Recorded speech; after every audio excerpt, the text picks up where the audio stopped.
안녕하세요. 4년의 결혼 생활을 마치고 다시 혼자가 된 30대 여성입니다. 이따금씩 다른 사람들은 어떻게 사나 궁금해서 사연을 들으러 찾아오곤 했었는데 제가 이렇게 제 이야기를 하게 될 줄은 몰랐네요. 사실 이미 이혼도 했겠다. 어찌 보면 다 끝난 일인데 굳이 들추는 게 의미가 있을까 하고 스스로에게 몇 번이나 물어봤어요. 그런데 솔직히 아직 분이 안 풀려서 말이죠. 전 남편이고 시댁 식구들이고 아는 사람들이 이 이야기 좀 듣고 눈치도 채고 그래서 욕 좀 해줬으면 싶기도 하고. 좀 유치한가요? 남편하고는 제 나이 31살에 소개팅으로 만났어요. 그런데 이렇게 말하면 어떻게 들릴지 모르겠지만 사실 저는 결혼에는 원래 그다지 뜻이 없었거든요. 그래서 친구가 소개팅 이야기를 꺼냈을 때도 상대 남자가 그러니까 제 전 남편이기도 하고 잠깐 다른 이야기긴 하지만 이혼을 하고 나니까 이따금씩 호칭이 참 불편해요. 전 남편 부르기도 그렇고 남편이라고 부르자니 괜히 성질나고 그래도 일단은 남편이 간결하니까 남편이라고 부르겠습니다. 다시 본론으로 돌아가서 친구가 소개팅 할 거냐 물었을 때 제가 먼저 물었어요. 소개팅에 나올 사람이 혹시 연애 상대를 찾는 건지 아니면 결혼을 전제로 만남을 원하는 건지 말이에요. 그런데 친구가 사람 앞날을 누가 장담할 수 있냐며 연애하다 헤어질 수도 있고 결혼할 수도 있고 그거야 아무도 모르지 그러대요. 하지만 저는 괜한 원망을 듣는 건 한 번이면 족하다 싶어서 그런 식이라면 차라리 나가지 않겠다 했습니다. 사실 저는 예전에 교제하던 남자와 헤어지는 과정에 있어서 온갖 막말을 들었던 적이 있어요. 저 때문에 자기가 시간 낭비, 돈 낭비를 했다면서 말이죠. 하지만 정말 억울했던 게 그 당시에도 저는 결혼에는 뜻이 없었고 남자도 분명히 알고 있었거든요. 그것도 연애 초반 때부터요. 하지만 남자가 말하길 사귀다 보면 제 생각이 달라질 줄 알았답니다. 자기가 잘해주면 생각을 고쳐먹을 줄 알았다나요? 어이가 없어서. 아무튼 그때 너무 질려버려서 이후로 결혼 생각이 요만큼이라도 있는 남자하곤 아예 얽히지 말아야겠다고 다짐을 했네요. 그런데 소개팅을 주선하는 친구가 중간에서 그렇게 애매하게 나오니 당연히 나가기가 싫었죠. 하지만 친구는 이미 제 사진을 상대 남자에게 보여줬고 그쪽에서 저를 너무 만나보고 싶어 한다며 나중엔 거의 사정을 하는데 제 다짐도 다짐이지만 친구를 더는 곤란하게 만들고 싶지가 않았습니다.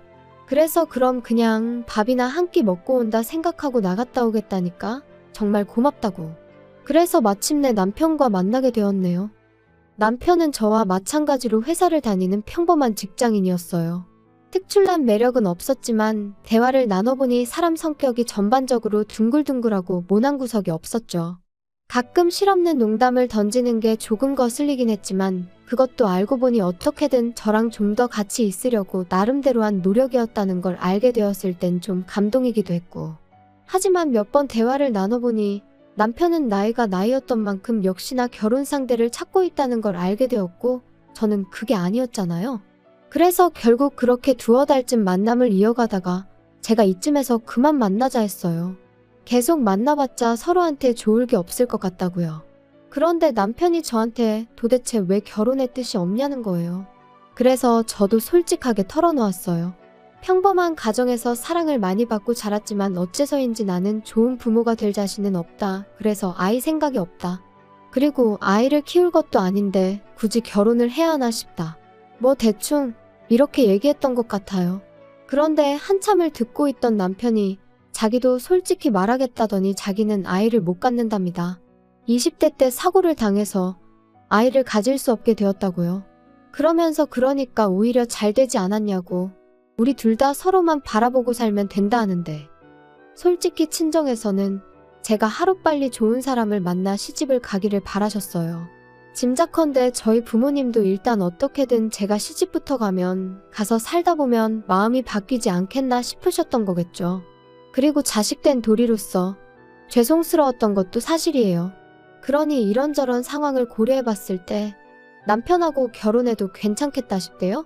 친정부모님께는 죄송하지만 남편의 불임 문제는 나중에 천천히 말씀드릴 생각이었고요. 결혼 생각이 없었던 저였지만 막상 결혼을 하겠다고 마음을 먹으니 그래도 아예 아무것도 안 따질 수는 없더라고요. 특히나 일찍이 시집간 사촌언니가 1년 만에 10kg 가까이 살이 빠질 만큼 시집살이로 마음고생하는 걸 듣고 봤던지라 나름대로 시댁에 대해서 최소한의 기준은 둘 수밖에 없었죠. 그리고 처음에 인사를 드리러 갔던 날 저더러 고맙다며 눈물을 흘리시는 걸 보고는 막연히 마음이 여리신 분들이구나. 그러니 좋은 분들일 거라고 생각하게 됐던 것 같아요. 물론 지금은 섣불리 판단했던 제 자신이 한심할 뿐이지만 아무튼 그리고 경제적인 부분은 저희 친정이랑 비슷했어요.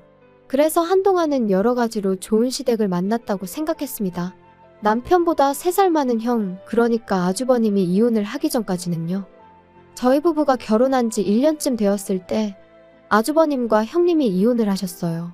시댁 식구들 사이에서는 이혼의 원인이 형님한테 있다고 했지만 저는 솔직히 두 사람 모두 문제가 있다고 생각했죠.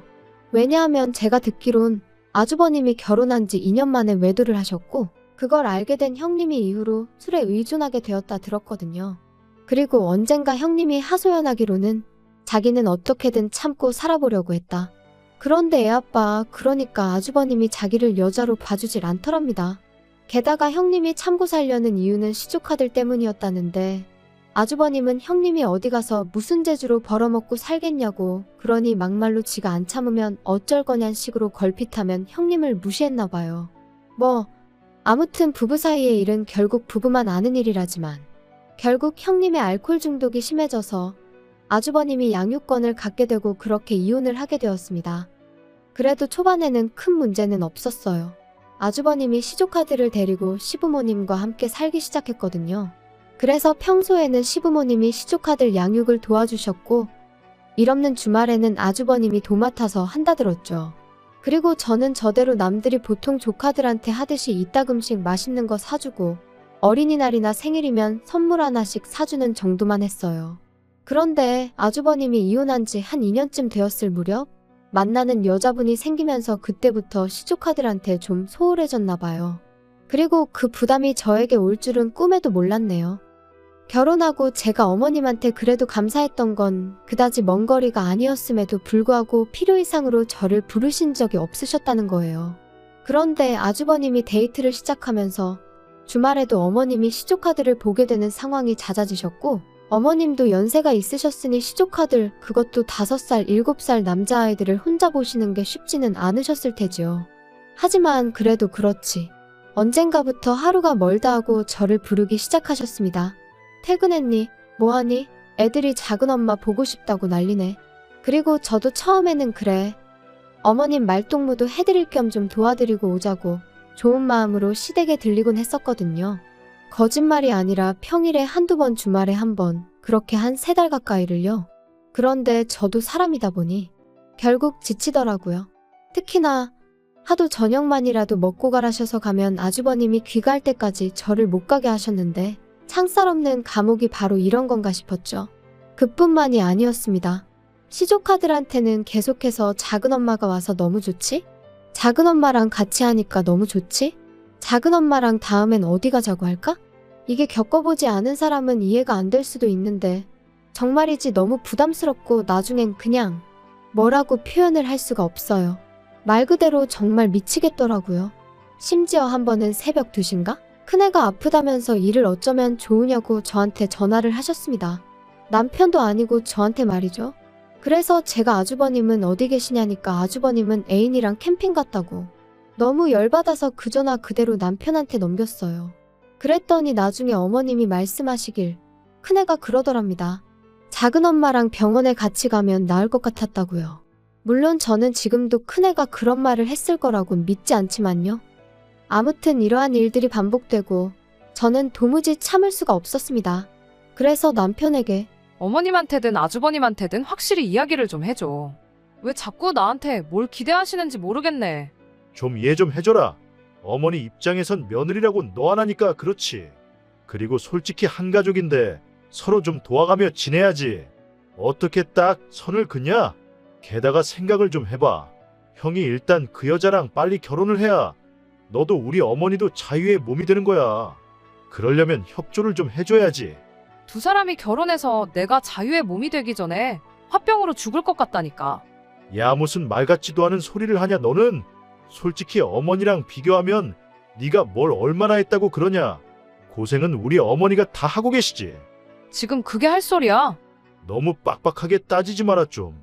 이 집안의 여자라곤 어머님하고 너하고 둘뿐인데 어쩌겠냐 그럼. 자기가 대신 사과한다. 미안하다. 너 정말 고생한다. 그런 인사까지는 기대하지도 않았어요. 하지만 적어도 남편이 그토록 뻔뻔하게 아나무인으로 나올 줄은 꿈에도 상상하지 못했죠. 그리고 덕분에 그나마 마음 한켠에 있던, 그래도 내가 작은 엄마인데 이 정도는 하는 게 맞나 하는 그 찜찜함도 전부 날아가 버리대요. 게다가 이렇게 다투고 얼마 지나지 않아 어머님 생신이셨어요. 그래서 온 가족이 모였는데 아주버님 재혼 이야기가 나왔습니다. 그런데 듣자 하니 아주버님 애인이란 사람이 시조카들 때문에 재혼하기를 망설인다는 거예요. 그쪽은 초혼이라서 부모 반대가 완강하다면서 말이에요. 그러니까 이번엔 어머님뿐만 아니라 아버님까지 저를 힐끗힐끗 바라보시면서 애들 거취 문제야 뭐 가족 간에 상의를 해서 차차 방법을 찾아보면 된다 하시는데, 아니 멀쩡히 애 아빠가 살아있는데 무슨 애들 거취 문제를 가족 간에 상의를 한다는 건지, 그리고 나는 왜 자꾸 쳐다보시는 건지 이래저래 너무 짜증이 나더라고요. 게다가 그 와중에 아주버님은 저랑 눈이 마주치니까 어이없게도 윙크를 하면서 재수씨 잘 좀 부탁해요 이러는데, 순간 욱해서 뭘 부탁하냐 했습니다. 부탁하지 마시라고, 궁금하지도 않고 알고 싶지도 않다면서요. 그리고는 도무지 끓어오르는 화를 참을 수가 없어서 뒤도 안 돌아보고 그냥 제 핸드백이랑 차키만 챙겨서 식당에서 나왔거든요. 그랬더니 남편이 쫓아나와서는 너는 좋은 날 꼭 이렇게까지 해야겠냐? 형 애인 쪽에선 당연히 꺼려지는 자리이고 어쨌든 우리가 지금 우리니까 어쩔 수 없잖아. 왜 우리가 우리야? 아주버님이나 우리지. 막말로 아주버님이 재혼을 하시던 못 하시던 나랑 무슨 상관인데 뭘 잘 부탁한다는 거야 도대체? 어머님 아버님도 그래. 왜 자꾸 나한테 눈치를 주셔? 그렇게 시조카들이 안쓰러우면 당신이 챙겨. 당신이 하면 되잖아. 작은 엄마보다는 작은 아빠가 더 가까운 거 아니야? 핏줄인데? 막말로 어머님이 시조카들 문제로 당신한테 한 번이라도 전화한 적 있으셔? 넌 뭐 그런 걸 지금 따지고 드냐? 진짜 사람 피곤하게 한다. 아무튼 우리 부모님한테 사과드리고 형한테도 미안하다고 해. 웃기고 있네. 사과를 받으면 받았지 내가 지금 하게 생겼니? 분명히 우리 두 사람 서로만 바라보고 살자 했고 그 약속 하나 믿고 한 결혼이었는데, 시간이 흐를수록 시부모님도 남편도 말도 안 되는 요구를 해대니 얼마나 스트레스를 받았는지 몰라요. 하지만 적어도 어머님 생신날 제가 보인 행동은 시댁 식구 모두에게 제 생각이 어떤지 분명히 보여주는 일이었다고 믿었습니다. 그러니 더는 시댁 식구들 중 그 누구도 저에게 시조카를 맡길 생각은 하지 못할 거라 생각했고요. 하지만 제 예상은 보기 좋게 빗나가 버렸어요. 오히려 서로 속내가 다 드러나서 그런가 아주 그냥 배째라는 식으로 나왔으니까요. 어머님 생신 이후로 한 달 정도 지났을 무렵이었습니다. 큰애에게 핸드폰이 생겼는지 언젠가부터 계속해서 큰애에게서 문자가 오더라고요. 그리고 그 내용은 대부분 작은엄마 뭐 하세요? 작은엄마 요즘 왜 안 오세요? 작은엄마 보고 싶어요. 그리고 저는 그 문자들이 전부 어머님이 시켜서 시조카가 보냈다 싶었기에 무시해버릴까 싶다가도 혹시나 일말의 가능성으로 시조카가 자진해서 보낸 거면 어쩌나 하는 생각에, 사실 이 모든 상황에서 시조카가 잘못한 건 없는데 괜히 애한테 상처를 주게 되면 안 되잖아요? 정말이지 문자 하나가 올 때마다 온종일 이런저런 생각과 고민으로 얼마나 마음이 갑갑했는지 몰라요. 그리고 정말 이렇게 살다간 내가 어떻게 될지도 모르겠다는 생각에 결국 시조카에게 앞으로 작은엄마에게 하고 싶은 이야기가 있으면 작은아빠한테 하라고 했네요. 그러면 작은아빠가 작은엄마한테 전해줄 거라면서 말이죠. 그런데 황당한 건 그 이후로 시조카가 남편에게 문자를 하는 일은 단 한 번도 없었습니다. 이것도 나중에 어머님 말씀으로는 시조카가 단단히 상처를 받아서 안 한 거라는데, 그 내막을 솔직히 누가 알겠어요? 제가 그것까지 배려할 수는 없는 노릇이었고요. 그리고 이제 정말 상황이 어느 정도 정리가 되었구나 싶었던 때였습니다. 3달 가까운 시간 동안 어머님은 저에게 오라가라 말씀하지 않으셨으니 저도 어느새 한결 홀가분한 마음으로 일상을 보내고 있었죠. 남편하고의 관계는 예전만 못했지만 적어도 부딪히는 일은 거의 없었고요. 그런데 평소처럼 야근을 하고 집에 도착해 현관을 여는데 저는 순간 제가 남의 집에 잘못 들어온 줄 알았어요. 왜냐면 현관에는 아이들 신발이 놓여 있었고 늦은 시간이었는데도 TV 소리가 흘러나오고 있었으니까요. 하지만 이내 저는 그 아이들이 바로 시조카들이라는 걸 알게 되었습니다. 황당해서 남편에게 이게 다 무슨 일이야? 쟤들이 여기 왜 와 있어? 어머니 허리 디스크가 터져서 이제 쟤들 못 보신대. 정말이야? 그럼 일단 병원부터 모시고 가봐야 되는 거 아니야? 아, 뭐 병원은 알아서 가시겠다니까 신경 쓸 거 없고. 걱정이네. 아니 근데 그렇다고 해도 왜 쟤들이 우리 집에 있어? 아직 그 집에 아버님도 계시고 아주버님도 있잖아. 남자 둘이서 쟤들을 무슨 수로 보냐? 아니 아주버님이 애 아빠인데 왜 애들을 못 봐? 그리고 당장 주말 지나면 당신도 나도 출근해야 되는데 우리 집에서 쟤들을 누가 본다고 데려왔냐고. 그래서 말인데 회사에 휴가 좀 내. 누군가 한 명은 쟤들 봐줘야지. 그럼 당신이 내던가. 억지 좀 쓰지 마라. 너가 봐야지 내가 쟤들을 어떻게 보냐. 야, 그리고 왜 작은 엄마라고 부르겠냐? 엄마 없으면 대신 엄마 역할을 하라고 작은 엄마인 거야. 엄마 소리 듣는 게 뭐 아무런 이유 없이 듣는 건 줄 알았어? 당신 뭐 잘못 먹었어? 아까부터 왜 이렇게 헛소리를 해대? 작은 엄마가 무슨 엄마 소리야, 엄마 소리는? 그리고 내가 언제 작은 엄마 하고 싶댔어?